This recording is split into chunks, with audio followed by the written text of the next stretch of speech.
இலவசமா புது WhatsApp video ஸ்டேட்டஸ்கள் ஒரே ஆப்பில். இந்த ஆப்பை டவுன்லோட் பண்ண வீடியோக்கு கீழே இருக்க லிங்கை கிளிக் பண்ணுங்க. 2004வது வருஷம் செல்லம்மை படத்து மூலமா தமிழ் திரையுலகுக்கு அறிமுகமான பிரபல திரைப்பட தயாரிப்பாளர் ஜி.கே. ரெட்டியோட மகன் தான் விஷால். இவரு சண்டைக்கோழி, திமிரு, சிலப்பதிகாரம், தாமிரபரணி, மலைக்கோட்டை, தீராத விளையாட்டு பிள்ளை, சமர், அவன் இவன், இரும்புத்திரை, சண்டைக்கோழி 2ன்னு பல படங்கள்ல நடிச்சிருக்காரு. நடிகர் சங்க தேர்தல்ல போட்டியிட்டு பொதுச் செயலாளராகவும் தேர்வு செய்யப்பட்டாரு. இதை தொடர்ந்து தயாரிப்பாளர் சங்க தேர்தல்ல போட்டியிட்டு தயாரிப்பாளர் சங்க தலைவராகவும் இப்போ இருக்காரு. நடிகர் சங்க கட்டடத்தை கட்டினதுக்கு அப்புறம் தான் நான் கல்யாணம் பண்ணிக்குவேன்னு விஷால் சொல்லி இருந்தாரு.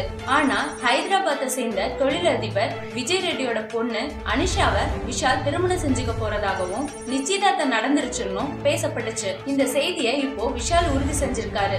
அதோட விஷால் கல்யாணம் பண்ணிக்க போற பொண்ணோட போட்டோவும் வெளியாகி இருக்கு. கல்யாணம் பத்தி விஷால் என்ன சொல்லிருக்காருன்னா, அனிஷாவை திருமணம் செஞ்சுக்க போறது உண்மைதான், ஆனா இது காதல் கல்யாணம் இல்ல, பெற்றோர்கள் முடிவு செஞ்ச கல்யாணம். நிச்சயதார்த்தம் எதுவும் நடக்கல. நிச்சயதார்த்தம் திருமண தேதிகளை குடும்பத்துல இருக்கவங்க தான் தீர்மானிப்பாங்க. அது மட்டும் இல்லாம நான் ஃபர்ஸ்டே சொன்ன மாதிரி நடிகர் சங்க கட்டடத்துல தான் எங்களோட திருமணம் நடைபெறும்னு சொல்லியிருக்காரு. ஓகே ஃப்ரெண்ட்ஸ், விஷாலோட இந்த முடிவை பத்தி நீங்க என்ன நினைக்கிறீங்கன்னு கீழே இருக்க கமெண்ட் பாக்ஸ்ல கமெண்ட் பண்ணுங்க. உங்களுக்கு இந்த வீடியோ பிடிச்சிருந்தா லைக் பண்ணுங்க, ஷேர் பண்ணுங்க, மறக்காம பூத கண்ணாடி சேனலை சப்ஸ்கிரைப் பண்ணுங்க.